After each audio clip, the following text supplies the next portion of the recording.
just trust the process. The process never works. All right, so there is a little bit there of like, and in Carter's defense, it's kind of true, because there's not really much that we can do at this point. What's the economy called right now when Carter's speaking? Stagflation. Let's talk about that for a second. Now, stagflation is two bad things combined into one worse thing. Right, like a veggie burger with vegan bacon. That's what I'm trying to say. It's two bad things combined into one. We don't need that. Shut it. Go. Don't switch your burger. He's excited. His mouth's watering. Pavlov the dog. So we have a recession. So the economy's going down. Now, according to Keynesian economics, and we've talked about since the 1930s, John Maynard Keynes, what should the government do when the economy goes down? Spend more money, and then we'll bring it up that way. Good. So according to Keynesian economics, what should we do in the 1970s? Spend more money, except part of the reason this is caused in the first place is by inflation. Too much spending, so now there's too much, the government's been spending too much money, there's too much money in circulation, and how do you solve inflation? Yeah, cut back on spending. So the problem is we have an inflationary cycle, which means there's too much money in circulation. The problem with that is you restrict credit. You spend less money. But so then we should spend less money to record the recession. We should spend more money. So what can we actually do? Wait. Believe harder. You gotta believe. So Carter's kind of right, but it's not very inspiring. What does Reagan have to say about the situation? Talk about Reagan. Cut to at least. He's just saying that he's telling Americans that the U.S. economy is weakening. Uh-huh. And he says that they should place their trust in him. And in order to do so, America has to change something, and they have to increase their output in order to get the average American working again. Yeah. All right. Whose speech is more inspiring? Yeah. Are they kind of both saying the same thing? Yeah. Yeah, I think so. Right there, but Reagan just does so with a higher level of rhetoric, a more inspirational tone, a different way of approaching the idea. But in general, they're both saying, like, you just got to believe a little harder and work a little harder, and we're going to be okay. So let's talk about how we get here, though, right? Why are we in a place where we need to believe? Right, as I told you guys at the very end of class on Thursday, this time period of, can I erase this stuff on the side? Yes, I can. Freaking stagflation. The 1970s are marked by what word, foreign policy-wise? Yeah, the 70s. Yeah, what's Vietnam ends? Even Vietnam. Détente. Yeah, détente, exactly. Détente. Right, this lessening of tensions. Right, we started with Vietnamization, and Nixon goes to China, Nixon goes to the Soviet Union. We really lessened our tensions, and by the end of the 70s, tensions are back up again. Tensions are back up for a couple reasons. Reason one, we have a new arms race, of course. We had SALT I, our first treaty, Strategic Arms Limitation Treaty, round one, was successful. It reduced tensions, we limited a little bit. We had the Nuclear Test Ban Treaty under Kennedy in '63. So we're starting to reduce tensions, and it's working. By the end of the 70s, we have a new arms race. This one's over. I don't know anything about weapons and whatnot, so I'm not going to even try. It's okay, because Peter's not in this class, so nobody's here to get excited. But in this case, it's about missile delivery systems, how to get the missiles there. The U.S. comes out with this crazy new submarine, the Trident submarine. Not important, I promise, but it's just crazy to think about. That has like a version of the stealth airplane, but for submarines. So it's way harder to detect on sonar, which is radar under the sea. And it can like pop up outside the Soviet Union, like, haha, got you, and then just bomb the hell out of them. And on these new MX missiles, so there's a new arms race that's increasing tension. That's one. Two, we have a second treaty, SALT II, which is not successful in reducing arms. And the third reason is we're becoming really friendly with the Chinese. Who's the president that put us on a more friendly path to the Chinese? Nixon, right? This has been successful. We're getting closer and closer with the Chinese, and that pisses off the Soviet Union. It makes them feel isolated and stranded. If people feel isolated and stranded, they do desperate things, they do more aggressive things. Right? So for example, like if Brett and Josue both bonded over their hatred for me, which is true, they both do hate me, I don't blame them. Facts. These guys both hate me, and I start getting way closer with Brett all of a sudden. How does Josue feel?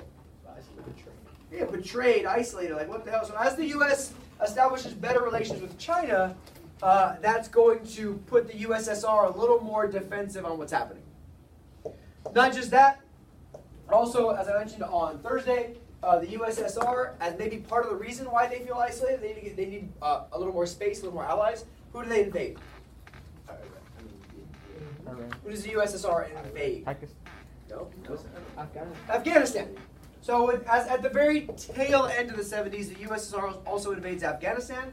So kind of put an exclamation point on the end of this piece. So by the end of the 60s and 70s, by the end of the 60s and 70s, the U.S. feels like we've lost our place at the top of the world. Why? What's a big thing that happens in the 70s that makes us feel no longer invincible? Yeah, we lose Vietnam. We lose Vietnam. We lose, not just that, the Iranian hostage crisis overthrows our Iran-supported nation. A bunch of other chaos is happening. We failed in Southeast Asia.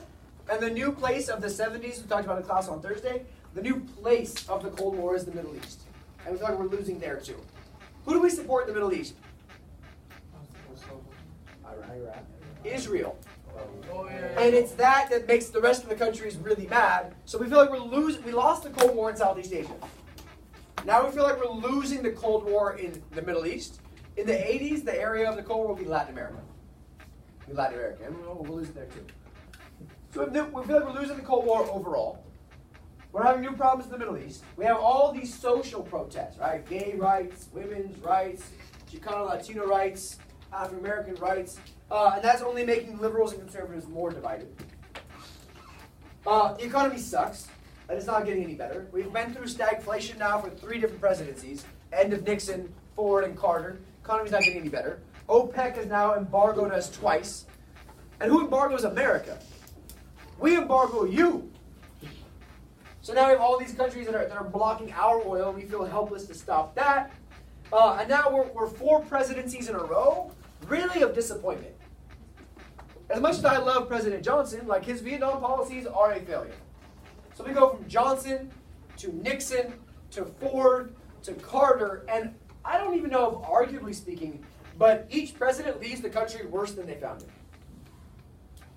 Now, is that all their faults? No, with the exception of Nixon, that's his fault. But each presidency leaves the country in a bigger mess than it started, and that creates chaos. So we're looking for optimism, we're looking for strong leadership, we're looking for charisma, we're looking for somebody to bring America out of the desert, so to speak, into the promised land, and that's where we're going to get a Reagan out of the conversation. Now, keep this in mind that during the 70s, Americans are moving. This is important. During the 1970s, and I put this slide up because the College Board loves the Sun Belt. So here we are. The College Board loves this stuff. During the 1970s, we have migration to the Sun Belt from 1970 to 1981. Look at all these states that are gaining people.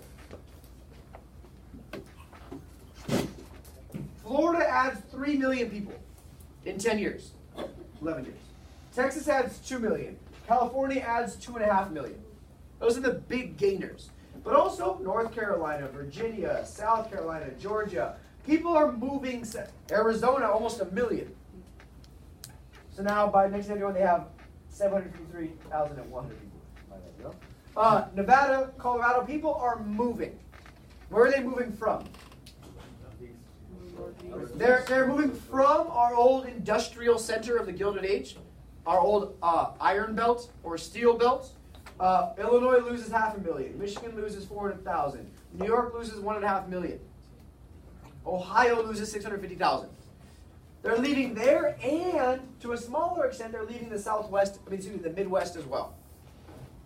So a little bit of loss here, which actually hurts more because there's way less people there, so percentage-wise. And also a way bigger loss there. People are moving this way, people are moving this way, people are moving this way. All its people. Kansas lost both its people as well. Yeah, but look at, we lost, North Dakota lost 19,000. Oh, wow, that's crazy. Who was left? Six buffalo. A tribute to the Sand Creek Massacre. And so why? People are moving south for lower taxes, because these states' rights places have lower taxes, warmer climates, defense jobs, and back to that point about anti-union, they're right-to-work states. States that have embraced that Taft-Hartley Act and limited the power of unions. And a lot of immigration as well. Texas and California specifically. So this Rust Belt begins to deindustrialize. Big theme for period 8 and period 9 that I won't talk on much because we don't have time. But deindustrialization is a big deal. Because now we're getting our industrialized goods from other countries. Globalization is this key word for, if there's one word to know for period 9, besides Reagan stuff for today, there's one other word to pop into your brains that might help on a multiple choice question that might be on a test on Thursday. I don't know, might not, who knows. Would be this idea of globalization. Our world shrinks, and now we're buying our manufactured goods from places like Japan, places like Latin America. Not China yet, but soon, China. So with all that being said, people aren't working in factories anymore. So they have to go elsewhere for work. Where are all of our factories from Gilded Age production? Here in this circle, this lovely oval, we'll call it. So people are all moving. What types of people are moving? Yeah, white working class people are moving, and they're moving to more conservative states. Blue collar workers. And they're going to more conservative states, and then those conservative states will have more representation in Congress because there's more people, more electoral college votes because there's more people, and more political influence. So all of this helps play a role in why we end up in a very conservative 1980s. And who are we going to blame for deindustrialization? Who are we going to blame for all these lost jobs? Immigrants, damn it. Always. It's America. Yeah, of course. Why don't you have a job in Ohio anymore? It's because of the immigrants. So 1980, Carter runs for re-election and doesn't do too hot. Look at my map. I think it's pretty straightforward when America thinks of Carter's presidency, which is pretty sad. Poor Carter. It's not his fault. It's not his fault. But this is a really bad election map for Carter because he has a huge advantage. What's his huge advantage? He's already president. Usually it's easier to get reelected than elected in the first place. He's already president. He's running for reelection and he gets absolutely poloed. He loses by 8.5 million votes. Just a lot of people. He wins his home state. That's good. It's good to win your home state and not a whole lot else. Minnesota, that's cool. Minnesota, that's exciting. And we see, some more aggressive electoral numbers down here because of all this migration that's coming south. California now has 45. Right? A lot of people in California. Right, look, we added 2.5 million people. Florida added 3.5 million, and now we have 45. They have 17. Yeah, remember that? After the compromise, 1850, when they had like 3 votes. So in 1980, Reagan gets elected, and it's important that we understand what conservatives are reacting to. What is this backlash to? Now, in general, anything conservatism is going to be anti-change. What are the changes they're mad about? These conservatives are upset about social change in the 60s, civil rights, women's rights, gay rights, sexual revolution, drug use, all this stuff. But specifically, they're going to think that we've become too soft on foreign policy. We've become too soft on communism. We've become too negotiation-based, not aggressive military-based. Very much, what kind of policies, if they're saying we're being too soft on communism, whose presidency would they like to go back to? Think about it. Brinksmanship, right? Very Eisenhower-esque, right? Let's bomb the hell out of everybody. This is America. They're mad America lost Vietnam. They're mad about affirmative action policies or guaranteeing access to opportunities for marginalized groups, specifically women and minorities. And they're mad about the ideas of women liberation and abortion rights and all of that. Again, as usual, here's from the 1970s, American socialism moving America downhill. This idea that anytime you don't like what America's doing, you just call it socialist and everybody hates it. So big picture though, let's talk about this over time, because continuity and change over time matter. beginning in the 1930s, America has moved left. What does left mean? Liberal, right? We've become, beginning with the creation of the welfare state, support for, what other groups have been supported since the 1930s? Since the New Deal, what kinds of things have we done to create more liberalism? Yeah, social programs. What else? Guys, help me out here. What? Labor union, public work. Yeah, labor unions. New program. Business regulation. You can't just say new programs. Programs for what? Regulation of business, regulation of banking. Civil rights. Yeah. Immigration reform, equality for marginalized groups, specifically women. Immigration reform. Immigration reform. Education spending. That's what I said. It's a good one. But all of this stuff makes America more liberal. Right? Liberal just means more government intervention in our daily lives. Who thinks that the stuff on this chart are good? Raise your hand if you guys think this is all good stuff. Good. Congratulations, you're all liberals. Now, not that that's good or a bad thing. The argument is, though, like, and this is the point, people are like, why did they do that stuff? Right, for every one of us that thinks this is a good idea, there's somebody that says that's not what the government's supposed to be doing. That's not the role of the government. So we go from really a time period of 50 years. We'll call it 30, 50, 48 years, because FDR is elected in 32. A 50-year window in which America has shifted itself left. Now, beginning with Reagan's policies, and then Daddy Bush's policies after, and then Baby Bush's policies in the 2000s, America is going to swing itself back right. Less government intervention, less regulation, less support for social programs, all that stuff. We'll talk about that today. So the backlash comes in a couple of ways. First, we have a very important court case, Regents of UC versus Backey, deals with admissions to Berkeley. White people get pissed, and minorities are getting into Berkeley and they're not. And they blame quotas. Check that out. White people were like, the only reason my kid didn't get into Berkeley and your kid did is because your kid's not white.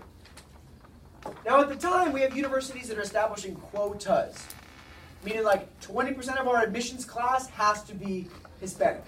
20% has to be African American. 20% has to be Asian American. You guys with me? Those are all. 50% have to be women. Now, that sounds like a reasonable idea, but the Supreme Court rules that's unconstitutional. That's unconstitutional to create a list that you have to have X amount of blanks in your college. Supreme Court rules in favor of affirmative action, but against quotas. And they say, it's okay for you to say that race is one thing you look at for admissions, but it can't be the only thing. You can't let a kid in just because he or she is black. You can't let a kid in just because it's a woman. So now we see, as of 2019, it's not always the case, but now colleges still use race, but they use it as a factor. They still use income, but they use it as a factor. Reasonable? But again, that's because white people feel they're losing and they have to sue the Supreme Court to get these quotas gone. 76 as well, we see the passage of the Hyde Amendment. Only 3 years after Roe v. Wade gives women the right to choose, the government freaks out and they say any Medicaid funds, money given to people for insurance for underprivileged people, that money can't be used for abortion. Okay, so again, a little bit of a cultural backlash. We see this phrase, the moral majority, playing a role in our political discourse by 1978. This is the silent majority, but the Christian version. What does the word morals imply, though? Morality. What does that imply? Talk to me. Traditional values, sure. Fundamental values, absolutely. What else? Morals. Can I say that, yeah, being good, I like that. Can I say, no way, I think you're immoral?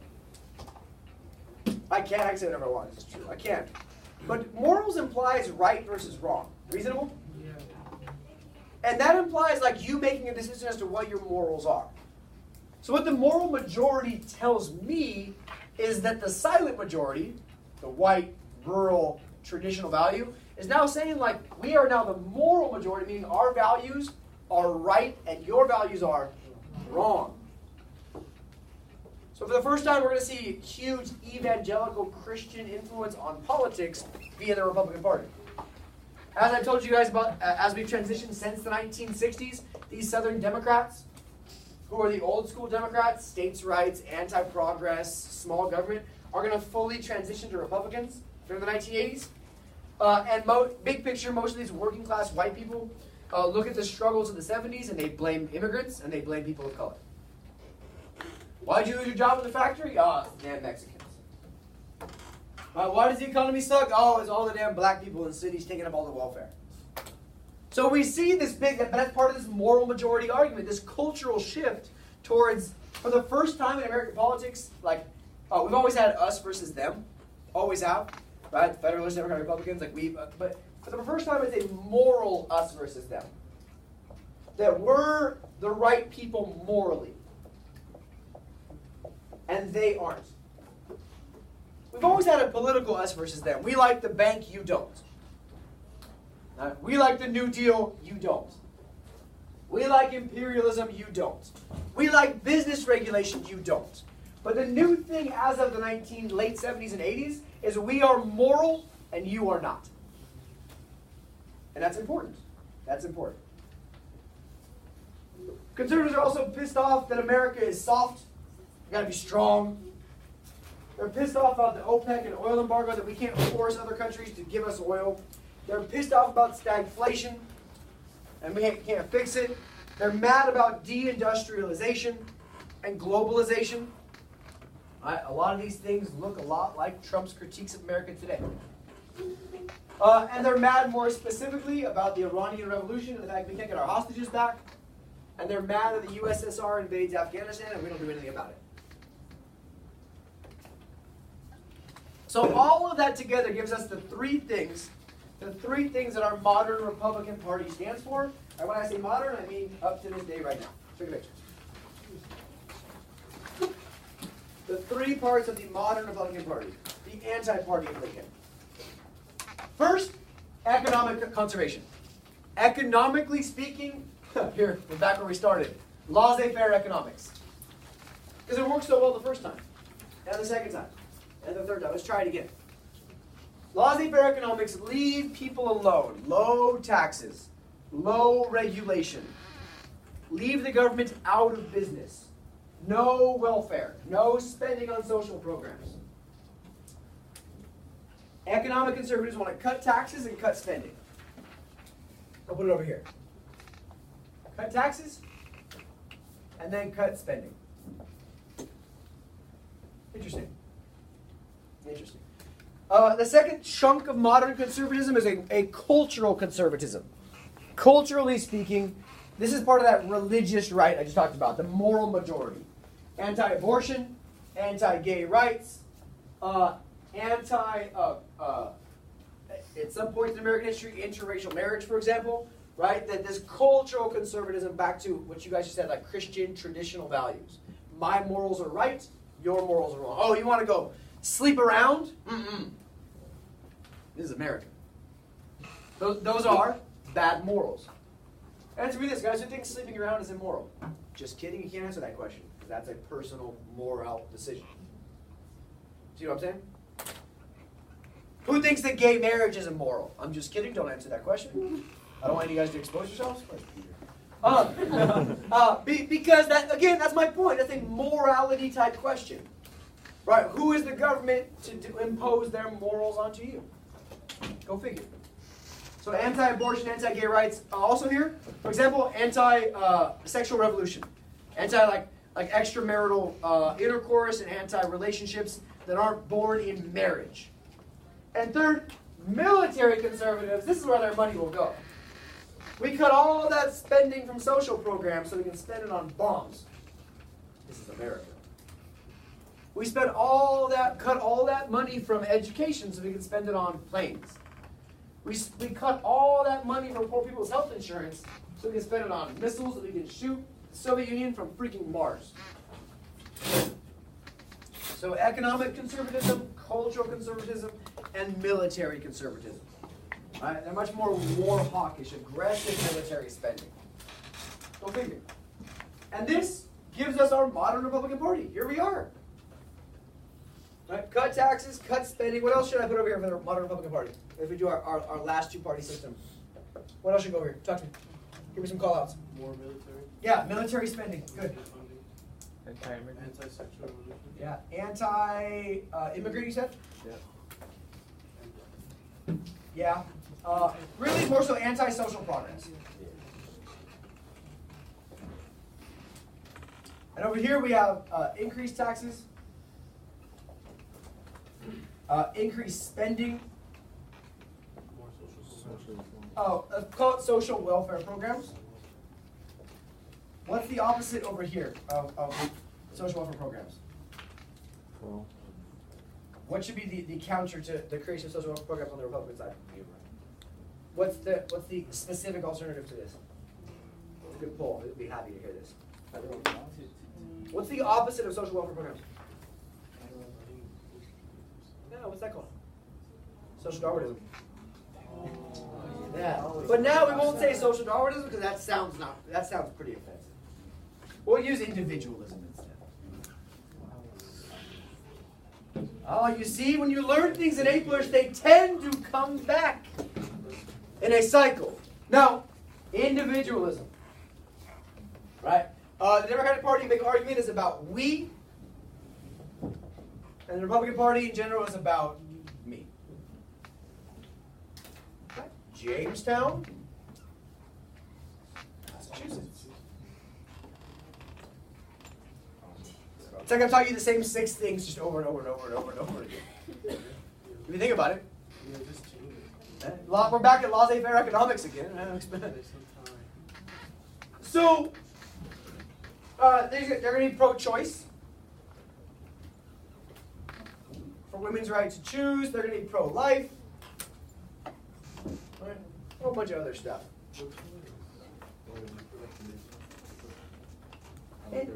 In theory, both groups are religious. They just use their religion for different things. Now, I don't know about you guys. How many of you guys are at least a little familiar with the teachings of Jesus? A little bit?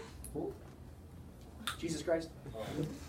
A little bit? So in this conversation, it's funny because those of you, like, what are some of the teachings that, just broadly speaking, some of the teachings of Jesus? Talk to me. Ten Commandments. That's not Jesus, that's the Old Testament, right? It's not Jesus. Yeah, good values, love your neighbor, good Samaritan, do right by people, take people in, love everybody. Which group was more love everybody? Then how come modern evangelical Christianity is so identified with the Republican Party? That's it. That's it. Forget the other stuff Jesus said. Galatians 12:4, abortion is wrong. Now, let's talk about some specifics. One of the first things Reagan does is the opposite of Keynesian economics, which is supply side economics.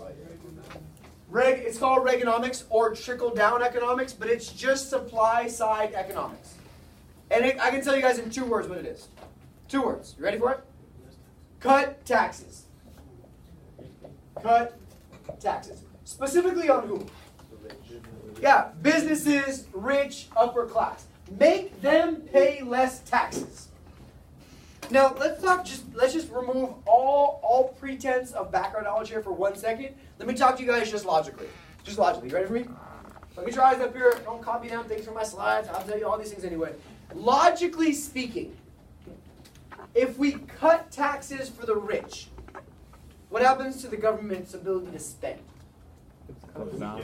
It's weakened. But let me give you the logical. Yes, the government has less money. If we take in less money, if I charge no way less money, I have less money. Logical? Yeah. Logical. But let me give you the conservative look at this tax system. If Noe is a business owner, you with me? I know this is a crazy stretch all of a sudden. If Noe is a business owner and I cut his taxes, who has more money now? Noe does. What does he do with that money? He's going to spend it. He's going to hire Luis, right? He needs a new Indian mascot. He's going to hire Luis. He's going to hire Daniel. He might even go real crazy and hire Chavez. You hear me out? Why? Because he had less money. You guys with me? Yeah. And then he's going to pay taxes, he's going to pay taxes, he's going to pay taxes, and then the government has just as much money. You with me? This thinking is, if you cut taxes, that puts more money in the economy, and with that extra money in the economy, more people are successful, and then they pay more taxes. All the trickles. Yeah, but trickle down implies that nothing's actually trickling. It should be a flow down, not a trickle. But if you pee and it's just a trickle, that's not healthy. Right? It should be a nice strong stream, right? That's what we need for prostate health, right? Prostate health is important. So, you with me so far? So, what's the problem with this idea? What is the problem? Why can't I cut taxes for nobody and he hires these people? Is that idea good in theory? Yeah. It makes some sense. Talking, what's the problem? It ignores human greed and the fact that Stop right there. It ignores human greed. I'm going to cut Noe's taxes. And he's going to be like, hell yeah, I'll buy a 7th boat. Does Noe need a 7th boat? No. But Noe would say, yes, I do. I earned that 7th boat. Now, what does all that tax money pay for that Noe was paying, he's not paying anymore? Where was that money supposed to go? Spending. Yeah, government spending of all kinds. Who pays the most taxes? The rich. So if we cut taxes on the rich, the government has less money. Check, check, check. Let's talk about it in actuality now. Back to the real situation. The idea behind Reagan's Reaganomics series on Time Magazine, if we cut taxes on business, then people have more money. And if we cut people's taxes, they'll invest more in the American economy. That will create more jobs, that will create more hiring, and that will help our economy get stimulated and rolling again. Sure enough, one of the first things done in office, Reagan and the Republicans passed the Economic Recovery Act of 1981, which cuts taxes by 25%. A big-ass tax cut. And the richest Americans, the top of the top, they get the biggest tax cut because they obviously need it the most. They need that extra comma in their salaries. I would like to have a comma. Now, they're going to use that money that they save and they're going to invest back. They're going to hire more people. They're going to open more stores or more factories. They're going to reinvest that savings into the American economy. But, check this out. One of the Republican ideology is anti-social programs, yes? So all of a sudden, 1982 comes, 1983 comes, 1984 comes. What happened to the government's income? It's also cut by 25%. And now Republicans can say, and not be wrong, we have to cut Medicare. We have no money for it. We have to cut education funding. We have no money for it. We have to cut that program for preschool for underprivileged kids. We have no money for it. And they would not be wrong.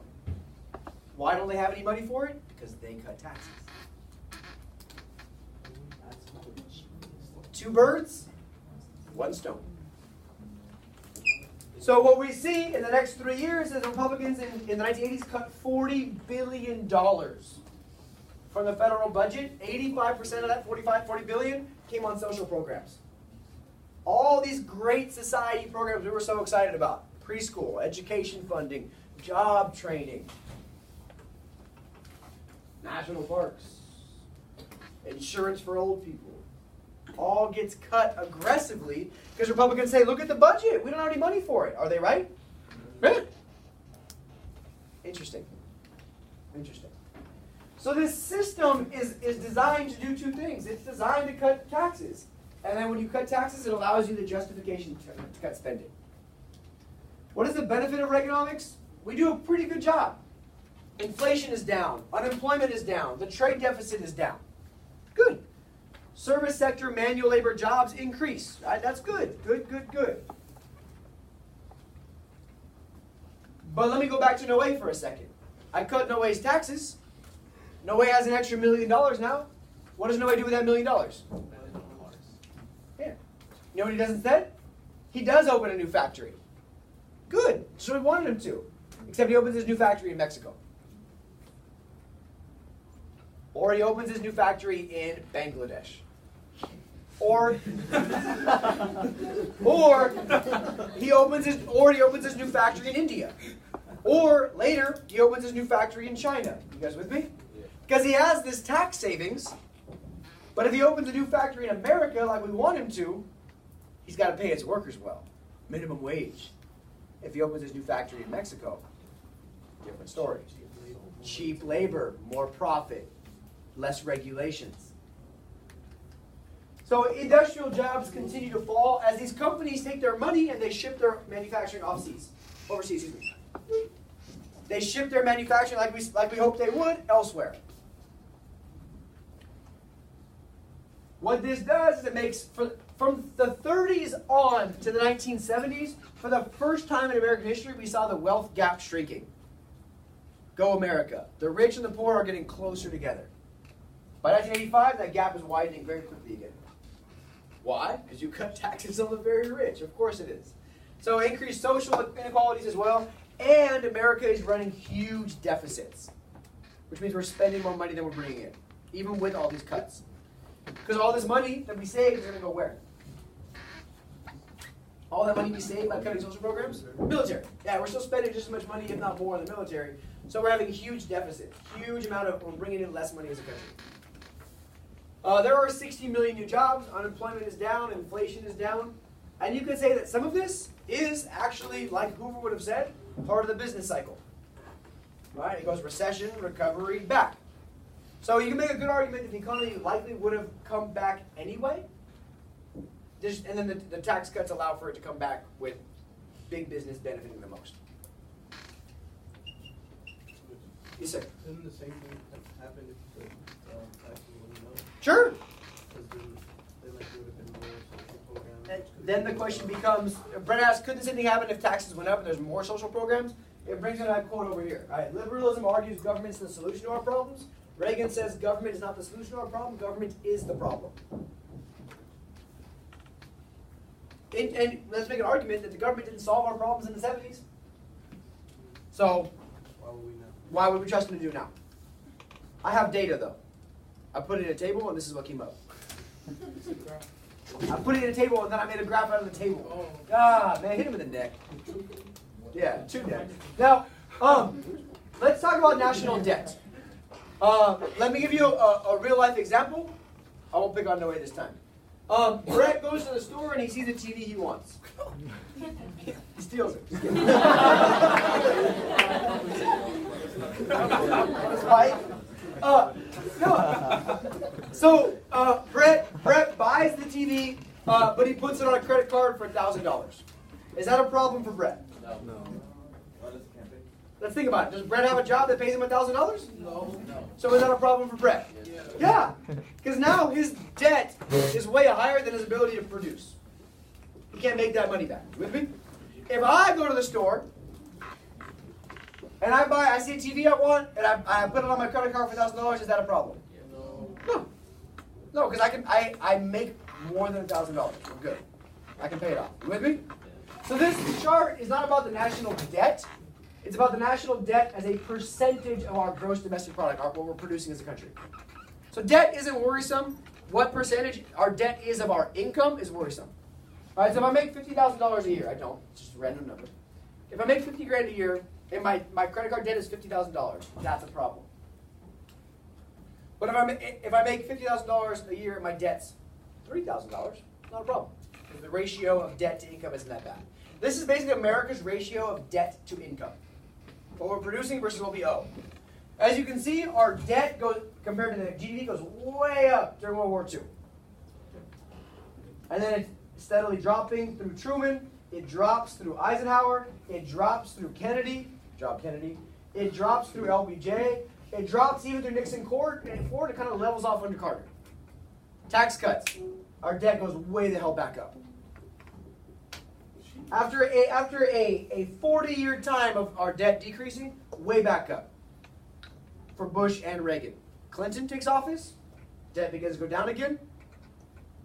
Baby Bush takes office, skyrockets back up. What does this presidency, and this presidency have in common? They're white. Tax cuts. Tax cuts, tax cuts, tax cuts. So this is not me telling you that liberal financial policies are better than conservative fiscal policies. That's not it. I'm just saying the data says. Something along those lines. So what happens? 1981 and 82, we're still in this recession from Nixon and Ford and Carter's presidencies. But then our inflation slows. Our consumer spending goes up. The stock market goes up. All of our surface numbers look good. But our deficit grows substantially because we're not bringing enough money in taxes. Our national debt goes from $909 billion to $3.2 trillion in 10 years. We've basically over tripled the national debt. But at least we got some tax cuts for some businesses. That's cool. What happens when our financial policies are not smart? Who pays the price? The Lord. Sure. The next president. Always, right? Ask Van Buren. Ask.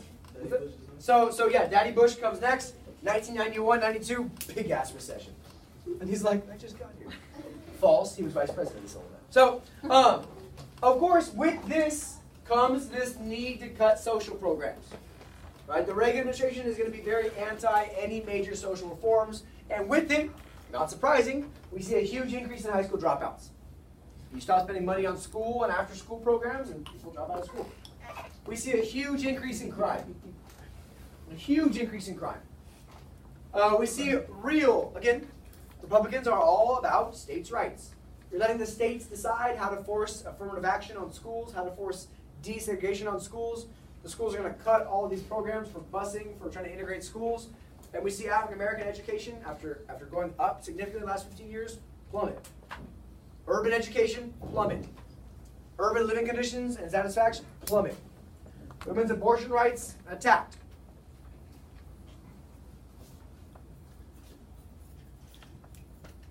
But, I mean, he does appoint the first ever female Supreme Court Justice, Sandra Day O'Connor, so we give him some social credit for that. But she's like a Phyllis Schlafly female, not like a, she's one of them. Conservative.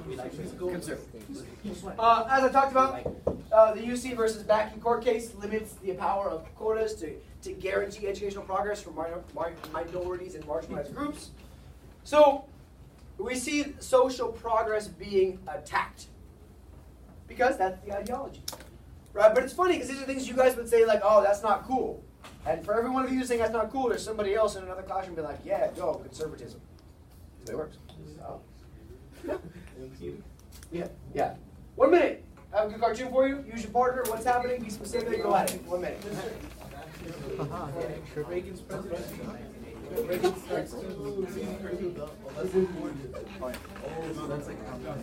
Yep. I'll get a second. Please.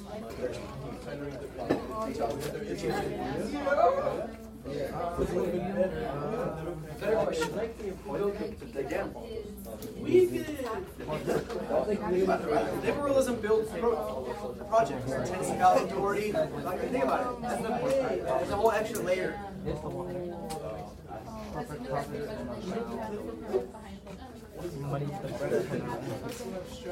Okay, basically, so this is Reaganomics or Reagan's let's call it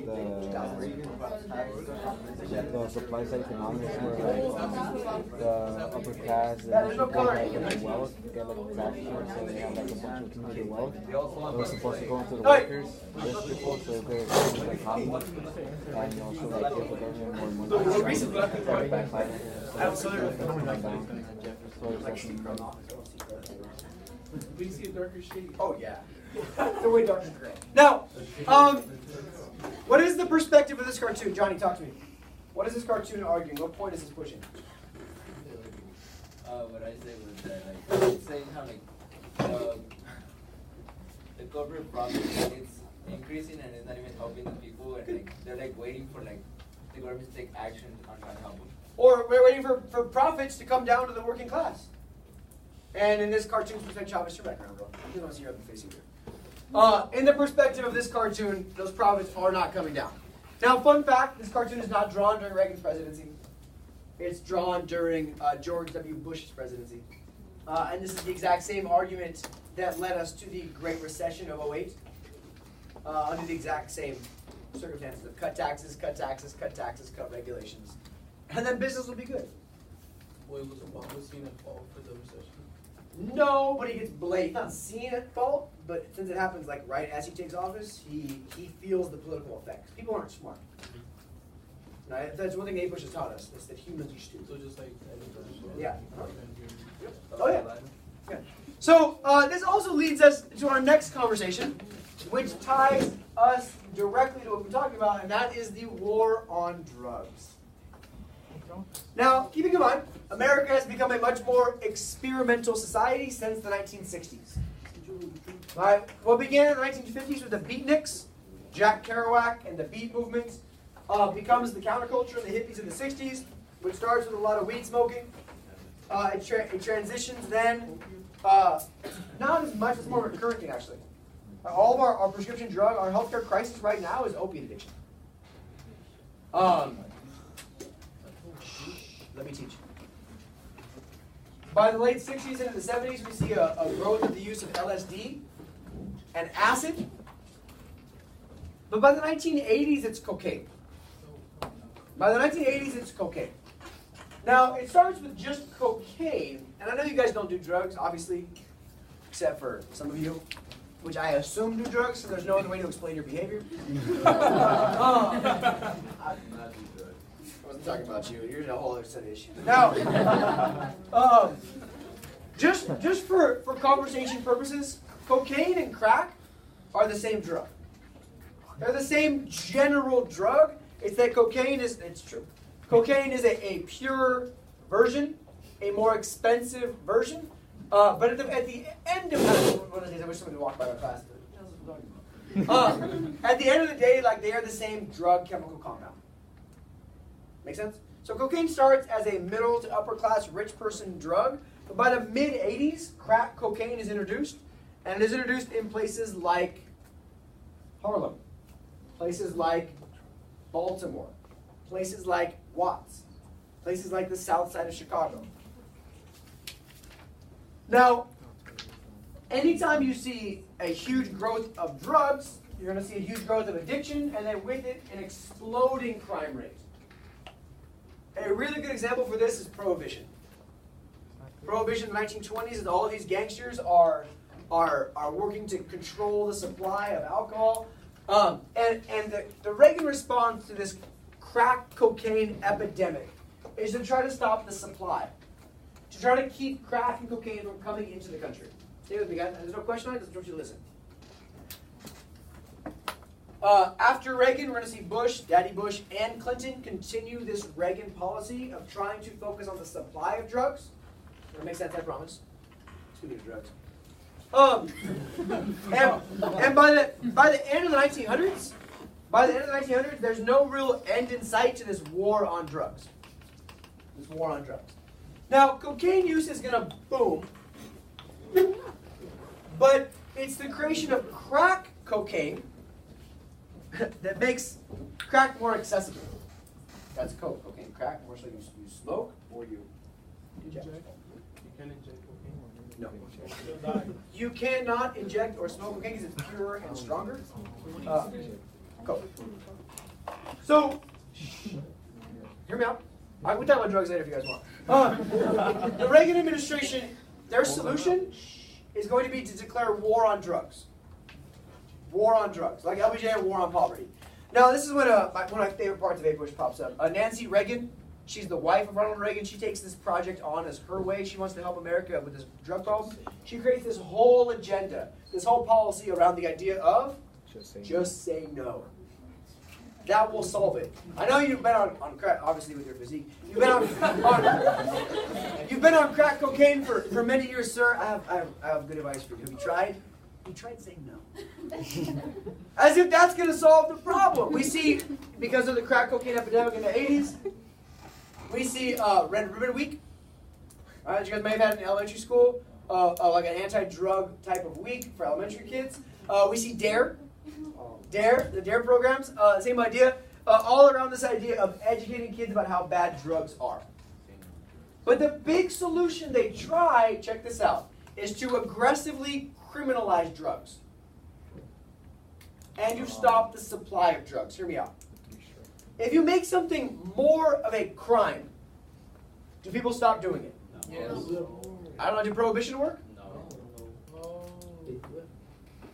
But if you make something more of a crime, you make it harder to create supply. You with me? And when supply is harder, what happens to demand? It increases. So what the war on drugs does is makes drugs an incredibly profitable business. Think about it. And then if we criminalize drugs more aggressively, then it creates added incentive for those who can sell drugs and get away with it because they can charge more because it's a bigger crime. Less people want to do the selling of the drugs.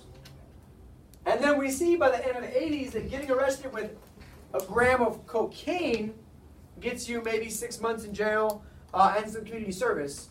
Getting arrested with a gram of crack gets you 5 to 6 years in jail. Because crack is the drug that the poor kids of color do. And they need to be told not to do drugs, so we'll make it really, really difficult. And we see the creation of the 3 strikes rule. So once you get arrested 3 times for crack cocaine, those are 3 felonies, you're in jail the rest of your life. And because of this, we see the creation of street gangs. I don't care what you think about gangs. I don't care what you know about gangs. At the end of the day, the core reason why gangs exist, really beginning in the 1980s, what do you know, is to control drug trafficking. Why do they fight over territory? Because that's area they control to sell drugs. Why do they fight about influence? Because that's where they can sell drugs. Why do they create power? Because of drugs. Why are drugs so profitable? Because of the war on drugs. Interesting, is it not? We see the creation of the DEA, the Customs, and Coast Guard trying to keep drugs out. And we're negotiating with Peru, trying to negotiate with Bolivia, trying to negotiate with Colombia to try to have them help us out and on their end try to stop drug smuggling. But what have we not addressed? What have we not addressed? What? Think about it. What have we not? We think about just say no and education. What have we haven't addressed demand. We're trying to stop supply instead of asking ourselves, why do people, especially in urban areas, want to do drugs? Why do they want to do drugs? To alleviate pain, to escape. What? Yeah, because they have no other options. Why do they have no other options? Because all the social programs got cut. And what happens instead is this. So basically everything's great. Look at it. You tell me. I ain't saying it. And we go from a society that has a very small percentage of its people in prison. 1980, boom. I don't know. And I hate current Kanye West with a raging passion. Because early Kanye West was all about this. There's a phenomenal line. Said, how do you stop the Black Panthers? Ronald Reagan cooked up an answer. And another program is, of course, we're acting out when you cut our after-school programs. But when you create this idea that you can't afford social programs, but you can afford jail. You can't afford education or healthcare reform, but you can afford missiles on the freaking moon.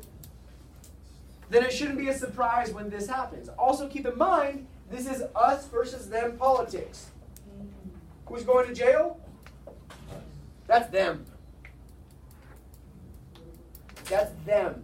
Those kids in cities, that's the people of color that are going to jail. It's those kids shouldn't be doing crack and they wouldn't go to jail. Have they tried saying no? Oh yeah. Oh yeah. Hand in hand, this goes, drug dealing just like goodbye. Going hand in hand with, at the same time, the growth of the AIDS epidemic. Let's talk about the AIDS epidemic. Now, the first documented cases of AIDS happened in 1981 in San Francisco and New York among gay men. Among gay men. Now, what does the political establishment say about that? Well, they shouldn't have been gay.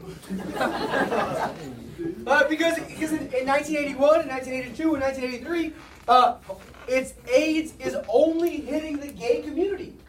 And the moral majority is like, damn right. God has condemned their sins and he's given them AIDS. But keep in mind that AIDS, for the most part, is transferred two ways. Sexual intercourse, blood. Blood. Can I speak? Sexual intercourse and blood. So at the beginning, gay people, for the most part, they have sex with other gay people. Facts. I apologize if I offended anybody. So what we see is the disease is staying within the community.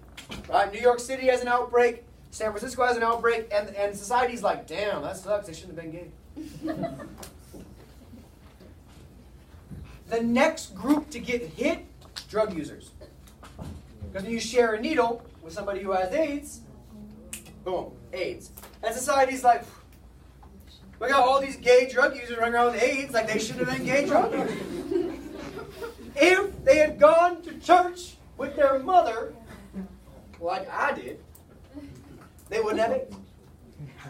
But because this all fits in this us versus them politics. Who's getting AIDS? Them. Who's going to jail? Them.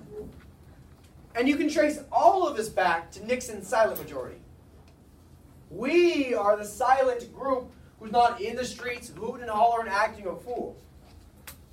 The creation of that title, silent majority, implies an us versus them ideology. Of course, it takes a step further with the moral majority, but all of this idea is based on us versus them. Now, eventually, people start getting AIDS from getting blood transfusions. Because people donate blood not knowing they have HIV yet.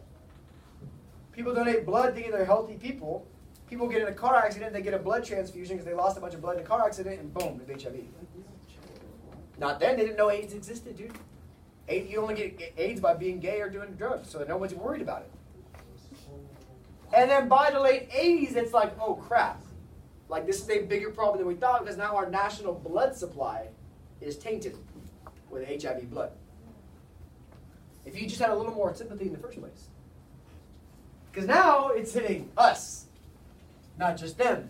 There's a huge lack of sympathy for homosexuals. Budget cuts means that there's no money to fund AIDS research anyway. Oh, you want to research this disease? Well, that's too bad. We got to go bomb Somalia. And huge ignorance about what HIV was and how it got transferred leads to government saying like, wow, that's wild. So anyway, you want to talk about the war on drugs? Because we're winning, we'll put them all in jail. We have 2,800 known cases of AIDS by 83.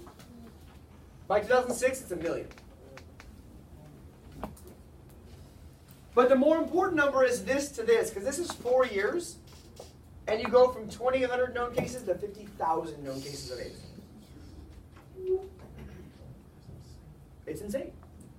And it's why now today in places like California, places like Washington, more liberal states, right, in airport bathrooms, there'll be a receptacle to throw your needles away. If you're going to do drugs, it's true. Look around. Is that going up still? No, because of education, because of the idea that now we know, like, okay, if you're going to do drugs, use your own needle. If you're going to have sex, use a condom. Next thing you know, AIDS doesn't get transferred. It's like, what? That's wild. Now, 1984 comes. Here you go. And what does America say about Reagan in 84? Eyes up. Look at my map. What does America say about Reagan in 84? Best president ever.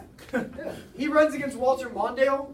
Ever heard of him? Exactly. Walter Mondale literally just wins his own state. That's it. Minnesota's like, get it, brother, and the rest of the country's like, nah, dog. It is important that he has the first ever female vice presidential candidate for a major party candidate. That's it. So, let's talk about Reagan's economic legacy before we talk about his foreign policy. Let's talk Reagan's economic legacy. Wait, she was the first female vice president? Presidential candidate. They lost, dog. Yeah. She was Mondale. No, his vice president is Daddy Bush. Oh. So, Three important legacies that I want you to be aware of. The first is this legacy of us relying on other countries for money.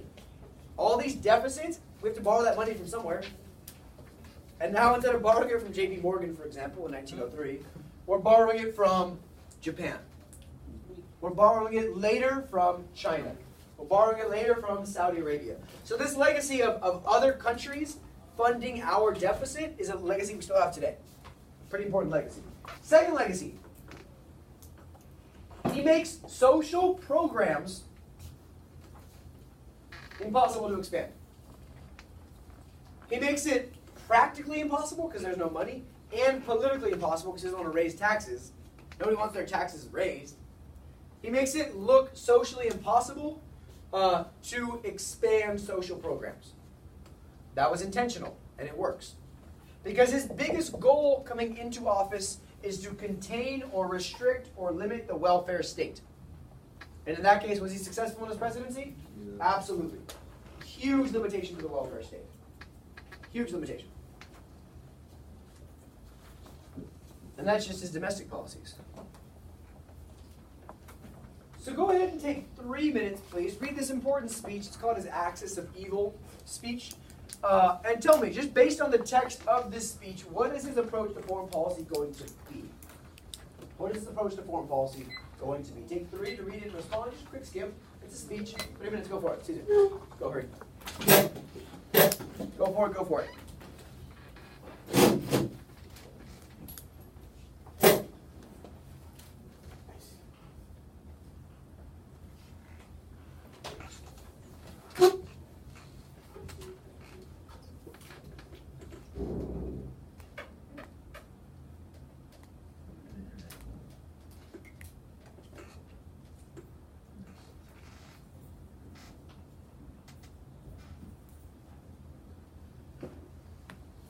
What is his foreign policy approach going to be based on the text of this speech? Quickly, please.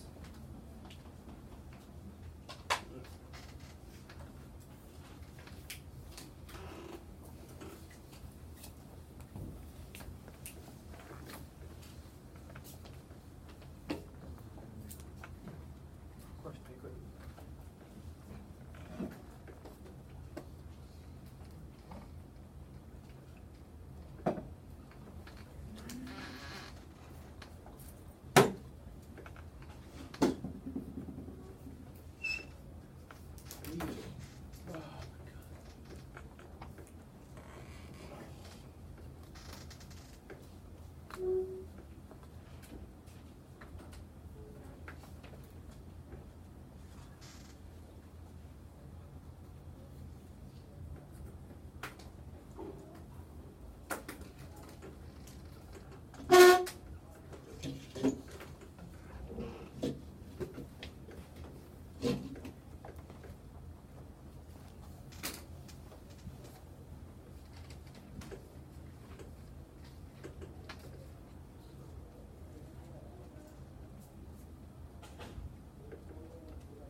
What is his foreign policy going to be? Take a minute, talk to your partner. Break it down. Look yourself up a little bit. What is Reagan's real approach to foreign policy and why? 1 minute. Go for it.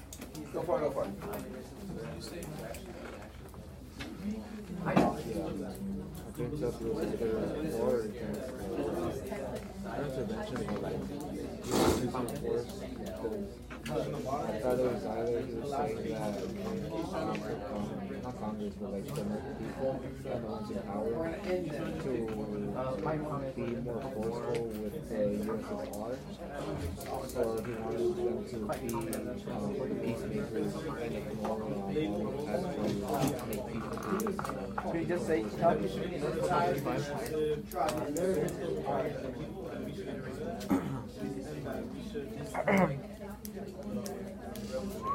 what was he?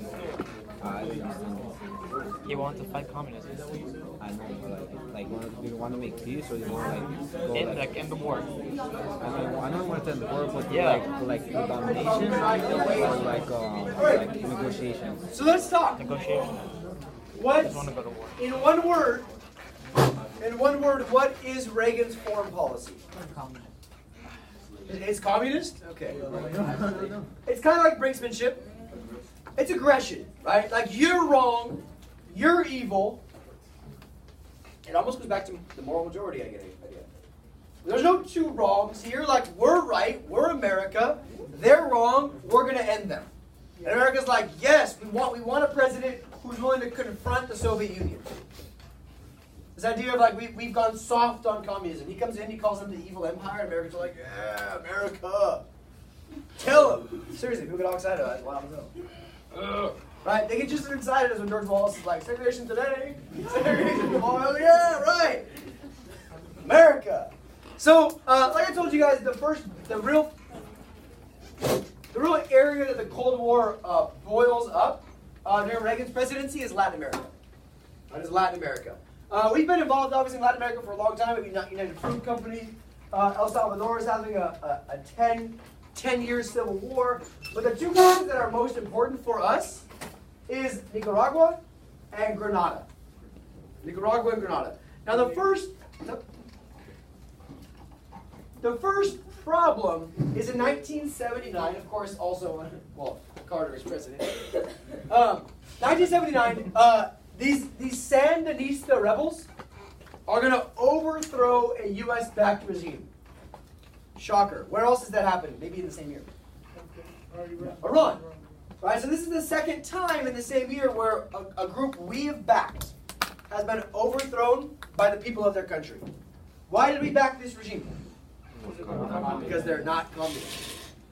So in this case, we have the Sandinista rebels. They overthrow the government of Nicaragua, and they install their own group. Now, in this time, Reagan asks Congress to allow him to support a new group called the Contras. I'll put it up here. It gets a little complicated, but it's kind of crazy to think about. So Reagan wants to support the Contras with what? What are we going to support them with? Yeah, money, military supplies, resources, whatever they need. Why would we support them? Yeah, no, the country already fell to these Sandinista rebels. We're going to re-overthrow their government. That's wild. We're going to support the Contras as they try to overthrow the group that overthrew our group. Why? Because they're not communist. You with me? And Congress says, no, we're not going to support that group. You can't send them money. Somebody in first period asked a really good question, why didn't Congress support this? And to be honest, the answer to that is murky, but the best answer I can give you is the shadow of Vietnam. They were maybe starting to learn that we shouldn't just get into bed with whoever we want all over the world when they're terrible people. Finally, next worthwhile conversation is Grenada. It's a tiny little island in a series of islands off the coast of Venezuela. And in this case, we send our Marines to invade this tiny little island because a radical group in Grenada has seized control of a friggin' airport. Right? And we don't want that it's not an airport, it's an airstrip. It's an airfield. We don't want that airfield to be turned over to the Cubans or the Soviet Union. And so we send Marines all the way down here to Grenada to keep this airfield in our possession. We want that airfield. Because again, we're worried that if we get a communist foothold here, it might spread elsewhere in South America. And you know what Venezuela has that we kind of want? Oil. They're the only non-Middle Eastern country in OPEC. It all comes down to oil. Cool. So let's talk about what actually happens with these Contra rebels. What did Congress say that Reagan had to do with the rebels? What did Congress tell Reagan about the rebels? We're not going to be. Yeah, we're not going to leave them be. Who cares? It's not worth it. Do you think Reagan takes no for an answer? No. He should listen to his wife. Just so you know. In this case, hear me out. It gets a little wild, but I want you to stay with me. We have 6 hostages that are in Iran. They're not part of the Iranian hostage crisis, a different series of hostages. I know. So what we're going to do is, let's put it up here for you. We have hostages in Iran. Do we want them back? Yes. Yes. Can we get them back? No. What we do is we give or sell weapons to the Iranians. Bad people in Iran, real bad people. We sell them weapons for millions and millions and millions of dollars. Millions of dollars. Do we get that money? We should, right? No. The money for all those weapons goes to a secret bank account in Switzerland. There goes the money. Who is the bank account run by? President Reagan's national security advisor, Oliver North. Oliver North sends that money to the Contras who are fighting in Nicaragua.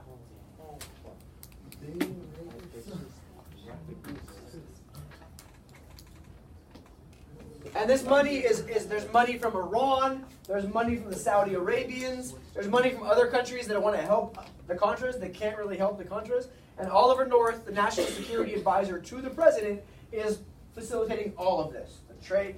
We're not allowed to sell weapons to Iran without congressional approval. We're doing that. We're not even keeping the money for ourselves where the money's going to. So we cover it up by saying we're giving weapons to the Israelis, and the Israelis are just passing them on to the Iranians. When it's a hot, hot, hot mess. This is arguably the biggest presidential scandal of the 20th century. This is bigger than Watergate, because this deals with like national security and terrorists and whatnot. This is bigger than a variety of. This is bigger than Bill Clinton getting impeached for not having sexual relations with that woman. Talk to me. Why wasn't he go with the same way Nixon was? Why? Good question. That's my next question, is it not? So hear me out. Stop it. To free these hostages, the National Security Council and the CIA, they're going to secretly sell missiles to Khomeini's government. The profit goes to the Nicaraguan Contras, and it starts to leak, just like with Nixon. It starts to leak. Congress investigates. A special prosecutor gets appointed to investigate, and they cover it up, they cover it up, they cover it up. Eventually, like 9 people go to jail. This guy, Oliver North, he goes to jail. A bunch of other people that are involved. His assistant for shredding papers that would have tied it all together goes to jail. But why doesn't he get treated like Nixon? Because they learn from Nixon and they do a better job denying it. There's no specific, like the phone call Nixon had that tied him to all of Watergate, there's no specific evidence that allows us to know for a fact that Reagan knew. They create plausible or believable deniability. And the last 2 years of his presidency, his brain is breaking down from dementia. He's literally losing his mind as president because he's freaking old. And by the time they do it, they interview him after his presidency. He gets subpoenaed. He gets interviewed by the special prosecutor, and he basically doesn't remember a thing. Because he dies 6 months later. He's dementia. His brain is gone. So this idea that he's kind of like the Teflon president, that nothing sticks to him, nothing penetrates his bulletproofness, shows that for the most part, your popularity will dictate how America perceives your scandal. Right? Just like Nixon would have survived Watergate if it wasn't for all the freaking evidence. Because when Nixon got reelected in 1972, he got reelected by the 4th biggest margin in American history. And Reagan, it just kind of, and not even just that, the guy who's also involved in it, George H.W. Bush, gets elected as the next president. So the scandal is crazy. The scandal is crazy, crazy. I wish this played a bigger role in our narrative of the 1980s and 90s. It's freaking wild. Think about America like secretly selling arms to a freaking third world dictatorship to then give money to another freaking third world rebellion dictatorship. It's a hot ass mess. So that's Latin America. That's Latin America. With the Soviet Union, it's a little more explicit. Let's talk about it real quick. Now, America gives Reagan a lot of credit for calling out the Soviet Union as an evil empire. America's like, yeah, there we go. the big theme of Reagan's Cold War is Star Wars. Right? We create the strategic defense system that can literally shoot down missiles from space. But we can't afford a rehabilitation program for drug addicts. Reagan gives a very famous speech, which I'm sure you guys have heard or seen before, where he goes to Berlin and says, Mr. Gorbachev, tear down this wall. The people of Berlin deserve a free and open country. But under his presidency, the thing that really ends the Cold War are these two reforms we'll talk about in a second. I'll talk about in a second, guys. So the way Reagan approaches the Cold War with the Soviets is very brinksmanship-esque. You guys did a good job identifying brinksmanship. Right? He says, you guys are evil. You guys are a threat to our security. And we're going to be really, really hard line. One of the first things he does as his presidency is he sends almost 600 nuclear weapons and puts them in Europe, pointed at Moscow. And says, you want some? Let's go. Right? And when the Soviet Union freaks out, like, why are you doing this?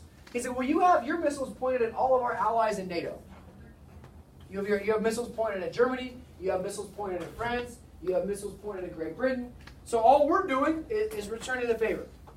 You want some? So 572 nukes that are all within a range of Moscow. They could all be dropped on Moscow, the capital of the Soviet Union, within a matter of 5 to 7 minutes. Yeah. And then with this done, these intercontinental ballistic missiles, then they begin this strategic defense initiative, which is literally speaking an anti-missile laser system in space. It sounds really cool, but it's crazy when you think about how much money we could have spent on things that actually matter, instead of, I don't know, shooting down nuclear weapons from a freaking satellite. Right? That's why it's called Star Wars, is that all Americans are like, what the hell? Like, are we living in Star Wars right now? Did it become a thing? Did it become a thing? Like, it was actually like... Yeah, satellites. Satellites that can... Yeah, it's crazy. It's crazy. So it gets called Star Wars, because Americans are like, what the hell are we living in? Right? But America looks at this and like, hell yeah! We got freaking satellites! Yeah, you had Sputnik, the first satellite. What's up now? Does your satellite shoot down missiles from space? No. Welcome to Reagan's America. Bitch. No. It's the American way. It's the American way. So, but the real, like, we put on this, just like Eisenhower, we put on this big, tough front that says we will nuke the living crap out of you. But behind closed doors, Reagan does a really good job of making a strong relationship with the Soviet Union's leader. And this is what ends the Cold War, not Star Wars. Mikhail Gorbachev is his name. We call him Michael, but he's Russian, so you know, we'll go Mikhail. In 1985, monumental year, you can say the Cold War ends. It doesn't end until 1991, but it ends in 1985. Gorbachev installs 2 new policies. They're wild policies. The first, it's crazy. You ready for it? It's called capitalism. The second is even crazier. You ready for it? It's called democracy. So what Gorbachev does is, perestroika is moderate capitalism. He allows for Russians to own businesses, to own land, to allow for foreign countries to invest in the Soviet Union. These are 3 things that are, in communism, nobody owns anything. The government owns everything.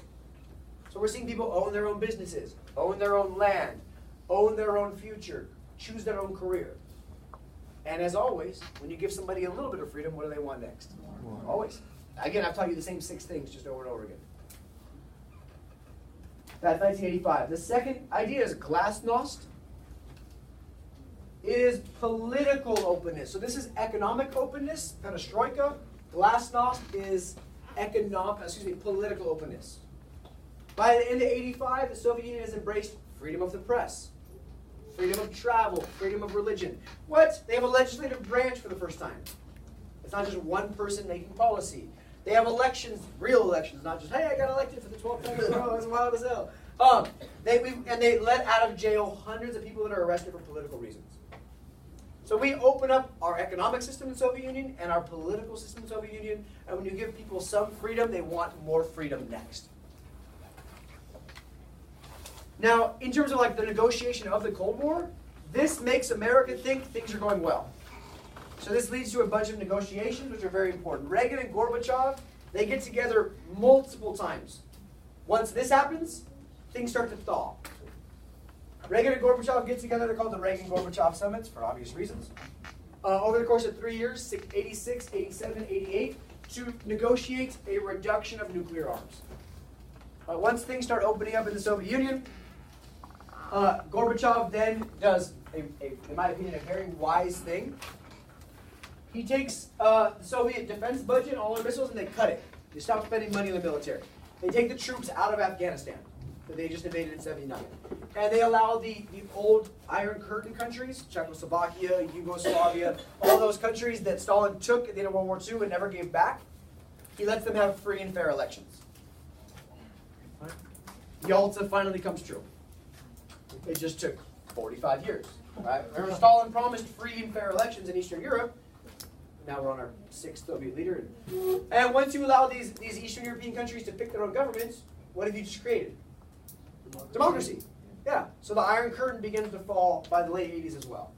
Here they are negotiating together. They become close friends. Their families are friends. There's Reagan, there's Gorbachev, there's Reagan, there's Gorbachev.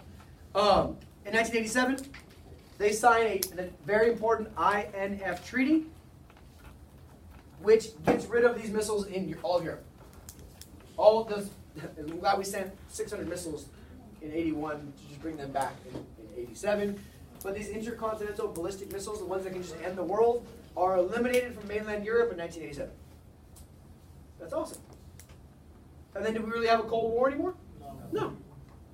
No. Now, domestically speaking, it's the Soviet Union's actions that end the Cold War. It's them opening up their country to capitalism, to democracy. As we see in the 1990s, we see a bunch of revolutions in Eastern Europe. Countries like Poland, they have their elections. In 1989, the Solidarity Party comes to power and gets rid of communism. Czechoslovakia does the same thing. Romania does the same thing. We have all these Eastern European countries finally have their chance at a free and fair election, and for the most part, they pick liberal-ish, left-leaning, Western-type democracies. 1990, after Eastern Europe does the same thing, all these little mini Soviet republics, Lithuania, Latvia, Estonia, Ukraine, all these countries are going to do the same thing and start demanding their own independence as well. It's basically like you guys and your siblings. How come they can have freedom and we can't? Right? So once they get freedom, these Soviet Union republics get freedom as well. And as of December of 1991, the Soviet Union itself is dissolved. Then we go back to these 10 former countries, get their freedom back: Estonia, Latvia, Belarus, Ukraine, and the Soviet Union goes back to being Russia. Gorbachev's promotion of democratization, of openness, of freedom in Eastern Europe inspired the overthrow by all these countries of 40 years of communist rule. And when communism is gone, so too is the Cold War. So let's talk some conclusions. I'm sure you didn't realize it until right now, but Reagan is the first president since Eisenhower to get 2 full terms. JFK only didn't even finish 1 term. So Eisenhower gets 2 terms, right? JFK gets 1,000 days. LBJ gets 1 term and 1 year and chooses not to run again. You know who would have had 2 terms is Nixon. Nixon's elected twice and then has to resign over Watergate. Ford shows up, pardons him, then he's gone. Carter shows up. Everybody's like, what? And so think, like, that's a crazy amount of time. That says a lot about America in the 60s and 70s that we don't have any 2-term presidencies. The only other time period in American history where we go that many presidencies without 2 terms, Jackson to Lincoln. What happens in Jackson to Lincoln? We move ourselves towards the Civil War. Yeah, trash presidents. So it's funny how that can be a symbol of what's happening. Now, Reagan's supporters, as he leaves the White House at the end of the 80s, say that he's the best president ever because he fixed the economy. He restores the military. He restores American values. He puts America in a place of power. Sure. His detractors would argue the opposite. He's a bad president because he got rid of all the social safety nets. He got rid of spending for social programs. He got rid of Congress's role in foreign policy by doing whatever he wanted in places like Iran and places like elsewhere. And critics of his say he triples the national debt, which is true. So he was good at it. Was he good? So he What was- did he do that was good? He was okay. So I think the good was But that was the World Cold War. War. That was World War. Did he end the Cold War or did the It was- Soviet Union? it was World War. He helped that. He helped. Honestly, he was He brought bad. tensions to it. Banks loves it. That's hilarious. Why don't you call Banks better? Now, moral of the story, his vice president runs for election in 1988, and it doesn't matter what we think, America in 1988 still thinks his presidency was great.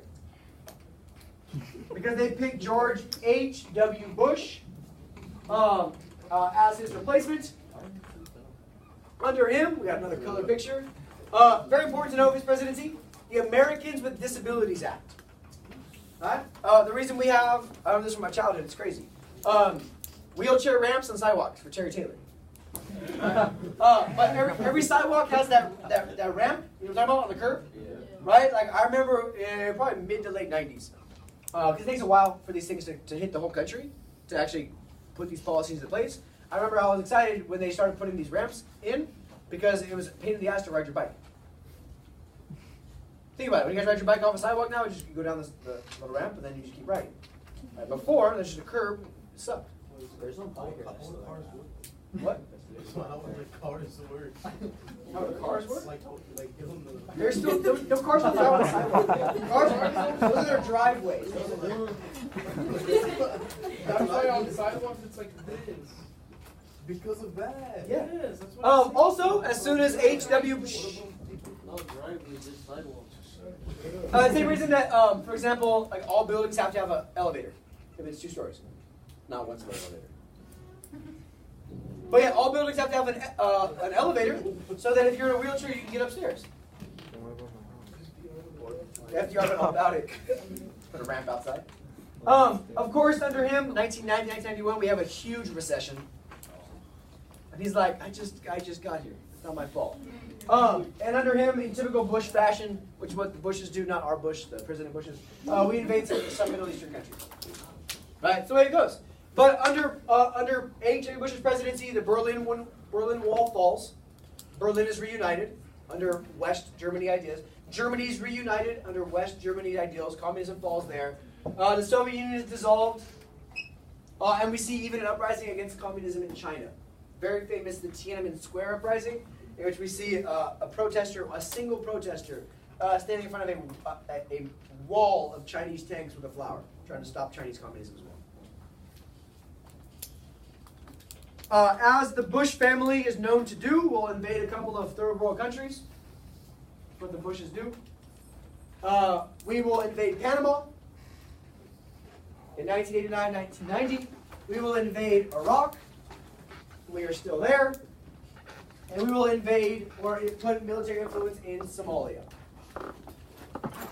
So you could say, you could make an argument that the Cold War dies about us versus communism, but without another power to fight against, we then end up ourselves fighting against like little outcroppings of totalitarian regimes that are the legacy of the Cold War.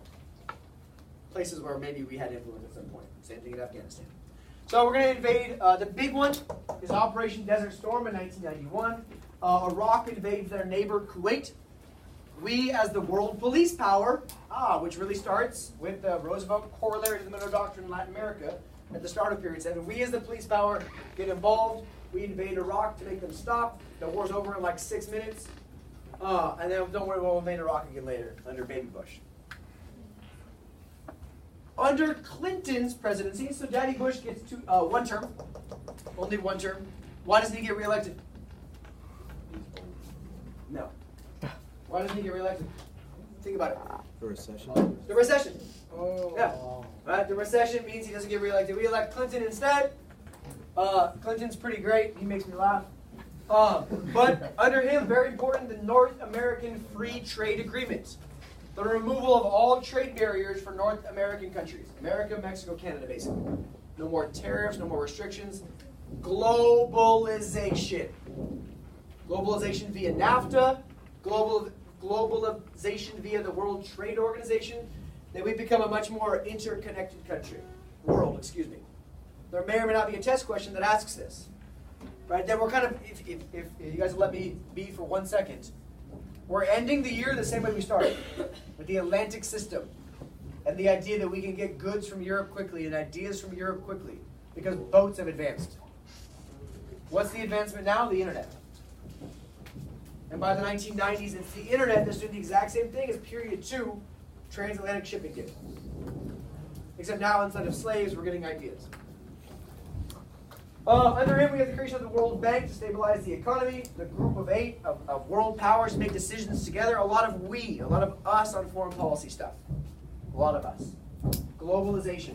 Of course, we can't go a presidency without us getting involved in a third world country, so the U.S. gets involved and invades Bosnia from 1995 to 1999 in each southeastern Europe, because of all of the chaos at the end of the Cold War. Right? You leave all these countries to fend for themselves if they had never fended for themselves. Just like after World War II with decolonization, and the world descends into chaos. And the last thing to talk about is his domestic policy. NAFTA is important. Under him, we see the Republican Revolution of this re-rise of conservatism in Congress in '94. This idea of Congress should make a contract with America, and again, here they are espousing their morals and values again after crapping them away during Reagan's presidency and Iran-Contra and whatnot. He gets impeached. Clinton gets impeached for having an affair, and no, that's not why he got impeached. He gets impeached for lying to Congress about it. And then we really do see the boom of the internet under Clinton's presidency. He didn't lie about it, he wouldn't have done it. Yes, maybe, sort of. That kind of goes back to this like Republican Revolution. They're trying to take back, we're the moral party. You shouldn't be having affairs in the White House, and now they're the left. So I'll be done there. I'll talk on Bush and Obama for a hot second on Wednesday, but then we're done for the year. So nicely done. You pass out your last chapter. Your last